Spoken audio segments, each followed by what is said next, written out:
Bonjour et bienvenue sur MSAV. Comme vous pouvez le voir, nous allons parler des blueprints. Voilà, il est temps parce que voilà, la communauté commence à créer quand même pas mal de blueprints qui sont très intéressants et je vais vous en présenter un certain nombre. Comment trouver, quels sont les types de blueprints, vers quoi on va aller.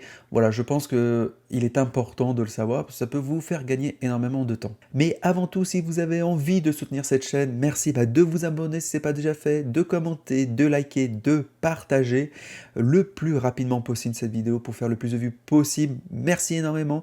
Mais aussi, vous pouvez aussi faire un petit tour sur domoplus.ie qui est ma boutique de liens affiliés Amazon ou AliExpress. Voilà, pensez-y. Et sinon, venez me voir sur le Discord pour me proposer de nouvelles vidéos ou autre chose. Voilà, j'en serais ravi. Merci pour toute votre contribution.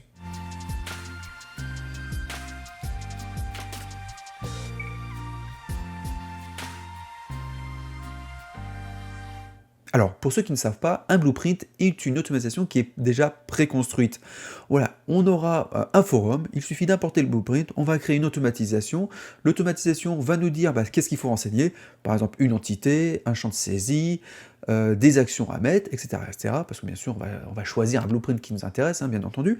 Et ensuite, on suffira de créer et notre automatisation sera déjà créée. Voilà, on n'aura pas besoin de connaître ce qu'il y a derrière, hein, ce qu'a dans le ventre ce blueprint pour faire l'automatisation.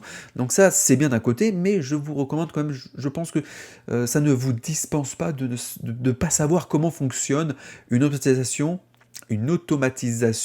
chez Home Assistant. Voilà, je pense qu'il est important de le savoir. C'est pour ça que je vais introduire après par la suite un tuto où on va voir les automatisations un peu plus avancées, on va dire, de Home Assistant, et ça va être assez intéressant. Comme vous pouvez le voir depuis le début de la vidéo, je me trouve sur la page de documentation de Home Assistant concernant les blueprints. La seule chose qui va nous intéresser, c'est ce petit lien-là. Donc voilà, c'est le forum qui liste en fait tous les blueprints qui a été conçus par la communauté. Voilà, donc je ne sais pas exactement combien il y en a, c'est un peu le défaut de ce forum, on ne sait pas trop, c'est un peu dommage, mais on va pouvoir faire des petites recherches pour trouver si il y a, on va dire, un blueprint qui pourrait correspondre à notre besoin. Alors ça, c'est un moyen d'aller sur le forum. Vous avez un deuxième moyen, il suffit en fait d'aller dans configuration, blueprint, hein, vous avez la liste des blueprints ici, et de cliquer aussi ici, découvrir plus de blueprints, parce que bon, à l'installation, je crois qu'il vous met 2-3 blueprints par défaut, mais bon, voilà, c'est pas forcément le plus intéressant. Ensuite, comment on va importer un blueprint dans Home Assistant? Il suffit de cliquer ici sur Importer Blueprint et de mettre l'URL qu'on va trouver ici. Donc par exemple, je vais prendre voilà, ce lien-là. Je vais pouvoir le copier, voilà, je le copie, je le colle ici, tout simplement, voilà, et je vais faire aperçu du blueprint, et il va me dire, voilà, chemin du blueprint, patata, il vous montre le contenu du blueprint, donc ça veut dire que vous pouvez même regarder comment a été en fait conçu le blueprint et l'automatisation, donc en fait l'automatisation, voilà, va partir d'ici, je pense, à peu près, avec, voilà, les quelques petits paramètres qui sont liés au blueprint, bien entendu. Il suffira d'importer, bon, je ne vais pas le faire, mais, et il apparaîtra ici, voilà, ça c'est une première façon. Je ne sais pas si je vais vous en trouver une deuxième, mais il arrive parfois que vous avez un petit bouton qui est importation de blueprint. Je pense qu'il y a celui-là. Tac. Ouais, ici, voilà. Des fois, vous avez ce petit bouton. Il suffit de cliquer là. Vous faites Open Link hein, si vous n'avez pas déjà renseigné en fait l'IP. Sinon, il va vous demander où se trouve votre serveur domotique. Donc, il suffira de mettre votre adresse IP ou votre DNS voilà, de votre Home Assistant et de faire Open Link. Et en fait, voilà, implicitement, il retourne ici et puis il va avoir la même fenêtre que tout à l'heure. Donc, voilà les deux façons pour importer assez facilement des blueprints dans Home Assistant.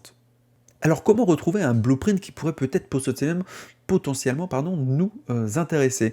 Alors pour moi, je créerais 3 catégories, on va dire. Alors attention, voilà, c'est complètement subjectif, hein. Donc voilà, si vous avez une autre façon de faire, une autre façon de réfléchir, voilà, ça tout à votre honneur, tout à fait. Voilà, prenez pas ce que je vais vous dire pour quelque chose de fait réel. C'est moi qui le ressens comme ça quand j'ai parcouru un petit peu ce forum. Pour moi, il y a 3 catégories, et le premier, c'est ce qu'on peut voir assez rapidement lorsqu'on va en fait regarder comme ça de façon assez succincte, c'est qu'il y a énormément d'appareils qui sont liés à Zigbee to MQTT ou à Z-Wave. Donc voilà, on va avoir beaucoup de choses comme celui-là. Regardez, moi j'en ai pas mal j'en ai deux et c'est vrai que ça a été pas mal. C'est le Aquara Switch Remote, là, le H1, là, si je me trompe pas, ou le petit Aquaracube, voilà, sympa, qui, grâce à ces petits appareils et grâce au blueprint, il suffit d'importer, vous n'avez plus à vous embêter à dire ah oui, c'est comment l'action que je dois récupérer avec Zigbee to MQTT, je sais plus trop, pas la peine, voilà, vous importez le blueprint, il va vous dire voilà toutes les actions qu'on peut faire avec ce genre de device, et vous n'avez plus qu'à faire les actions que vous souhaitez. On regardera ça rapidement en fin de vidéo, vous allez voir, c'est assez sympa. Une petite chose, comment je peux retrouver par exemple l'Aquaracube? Par exemple, si vous tapez cube et vous recherchez dans les blueprints, comme je le fais ici, et vous faites par exemple more, voilà, vous allez avoir un certain nombre de blueprints qui vous est proposé. Alors bien sûr, là, il faut faire attention parce que c'est certainement lié au décompte, donc ça va être certainement lié au ZHA. Vous avez celui-là qui est intéressant. Ah non, c'est pas celui-là que j'ai, moi c'est celui-là. Le Z2M, donc ça veut dire que c'est le Zigbee to MQTT du Cube Controller. Et nous avons ici toute la panoplie. Alors regardez, hein, il y en a une tonne. Voilà, pas mal d'actions, on regardera tout à l'heure, mais je crois qu'il y a environ 50 actions possibles. Et donc le mec a créé 50 actions pour gérer ce petit cube. Et moi, j'aurais juste à importer Blueprint et voilà, c'est fini, ciao, bonsoir. Voilà, ça c'est vraiment assez cool. Donc ça c'est pour moi l'une des plus grosses catégories qu'on pourra trouver sur ce forum. Alors ensuite, la deuxième catégorie que je vous montrerai ici, en fait, ça va être, comment dire, on va dire une extension du service de base. Voilà, c'est un peu ça ce que je pourrais dire, c'est qu'on va avoir des blueprints qui vont améliorer un petit peu le service de base qui est déjà proposé dans Home Assistant. Là, regardez, par exemple, c'est un Actionable Notification for Android. J'avais fait une vidéo là-dessus, je vous encourage à le regarder. Pour faire ceci, c'est tout simplement un service qu'il suffit de paramétrer et le mec, il a déjà créé une automatisation qui va nous permettre de faire ces petits 3 boutons, etc., etc. Donc ça permet d'améliorer, on va dire, un petit peu ce service de base et de ne pas s'embêter à savoir comment on fait les choses, etc., etc. Il suffira d'importer, de dire sur quel mobile on veut envoyer les données et qu'est-ce qu'on veut faire apparaître ici et quelle action on veut, etc.